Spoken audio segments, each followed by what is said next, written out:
With a new surge of violence in the Middle East, the finger-pointing continues from both sides. But you would think that one thing almost anyone would find so repulsive is Palestinians celebrating, cheering, exalting one of their own for carrying out the worst terror attack in Jerusalem since 2008 that left 7 Israeli citizens dead.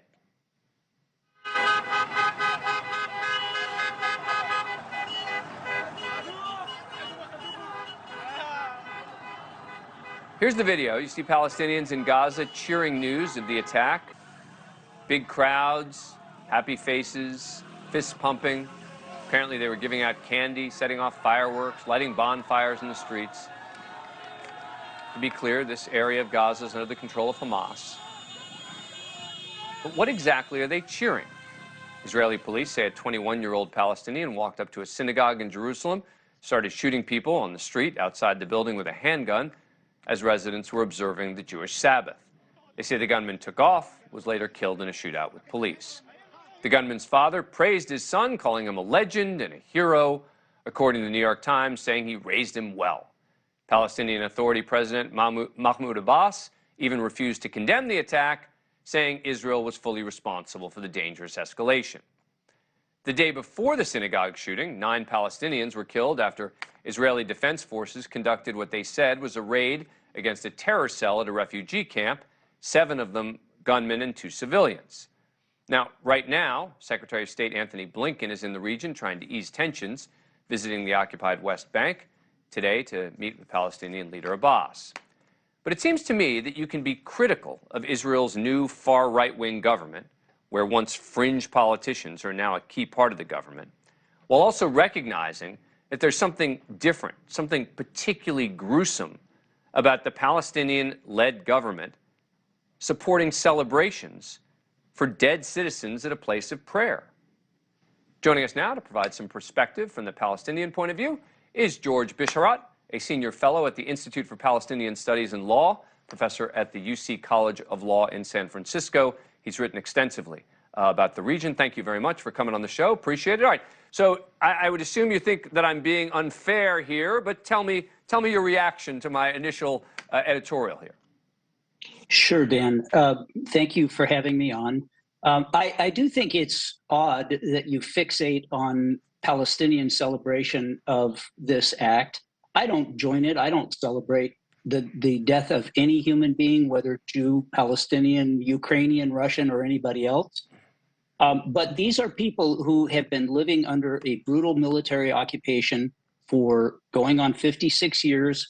And that military government is all about, and the legal system that is part of it is all about seizing and taking Palestinian land and settling it with Jews in place of Palestinians, and using all of the military force that is necessary to crush Palestinian resistance to that process. This is all about land seizures, a legal system that endorses those land seizures, and all of the torture and the home demolitions and all of the other acts of brutality that also violate international law that Israel has been employing for years and years. So Israel did give back certain land, right? And getting into the whole history of it, I don't think it's worth at this point for a 4-minute segment, the history of the dispute. But you've asked a fair question of me, which is, why am I fixating on this single issue? And the answer to me is that it would seem that there's one thing that people should be able to agree on, and that is there's nothing to celebrate. I've never seen Israelis celebrate when innocent civilians have been killed and parade around and wave flags, etc. I've never seen that.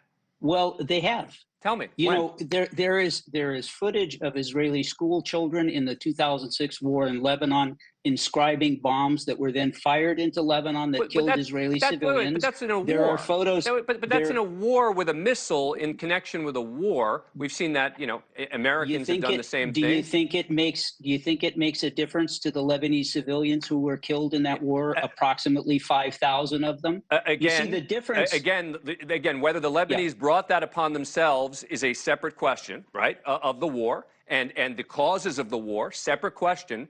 What I'm asking is, I have never seen, and for you to compare writing notes on a missile. And you can say that that's in bad form. People shouldn't be celebrating missiles in any form. Fair enough.